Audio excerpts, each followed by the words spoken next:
дар ҷумҳурии Тоҷикистон бо шарофати соҳибистиқлолӣ анъанаву суннатҳо ва ҷашнҳои миллии мардуми кӯҳанбунёди мо эҳьё гардида, арҷгузорӣ ба онҳо сол ба сол бештар шуда истодааст. ҷашни Садда дар миёни ҷашнҳои сегонаи миллати тоҷик мақому манзалати хоса дорад, зеро он ифодагари омодагӣ ба гардиши табиат мебошад. таъкид шуд ки ниёгони ориёии мардуми тоҷик ҷашни Саддаро бо вуҷуди нодида гирифтану монеъ эҷод карданҳои зиёд ҳамчун ҷузъи ҷудоинопазири хотираи фарҳангии чандин ҳазорсолаи худ ва ба сифати дурдонаҳои гаронбаҳои маънавӣ ҳифз намуданд.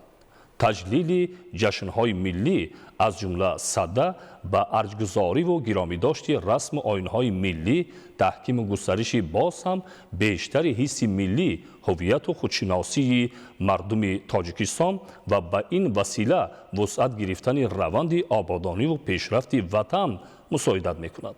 ҳамкорони мо дар ин хусус гузориш таҳия намуданд. ҷашни Садда ба сифати як ҷашни миллию мардумӣ барои рушди боғдорию токпарварӣ, гулкориву гулпарварӣ, чорводорию зироаткорӣ ва дар маҷмӯъ вусъати корҳои ободонӣ мусоидат мекунад.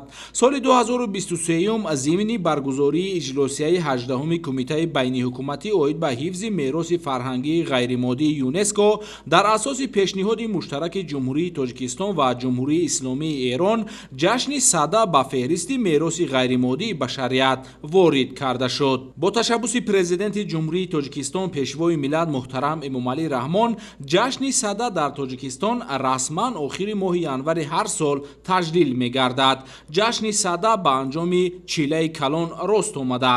аз он дарак медиҳад ки зимистон ва давраи сармои он ба охир расида истодааст. Садда 50 шабонарӯзро то фарорасии Наврӯз дар бар гирифта аз наздик омадани фасли баҳору оғози корҳои кишоварзӣ мужда мерасонад. тавре пешвои миллат муҳтарам Эмомалӣ Раҳмон таъкид доштанд, ҷашни Садда баробари Наврӯз, Тиргон ва Меҳргон яке аз унсурҳои муҳимтарини ҳастиву ҳуввияти мо тоҷикон маҳсуб ёфта, гиромидошти он аз ҷумлаи роҳҳои муассири тақвияту густариши хештаншиносиву худогоҳии миллӣ мебошад. ин ҷашнҳо аз даврони қадим то ба имрӯз бо як силсила одобу суннат, расму оин ва донишу таҷрибаҳои кишоварзӣ омада расидааст. гузаштагони шарафманди тоҷикон ҳанӯз беш аз 6000 сол қабл аз ин ба ҳунармандиву косибӣ, истеҳсоли ашёи зарурии рӯзгор ва корҳои кишоварзиву боғдорӣ машғул буданд. дар муҳити зиндагии ориёиёни қадим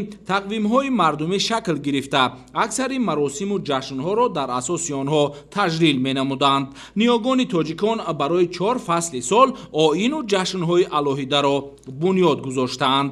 дар бораи Садда ривоятҳои мухталифи таърихӣ, ҳикояву хотираҳои зиёде мавҷуд аст.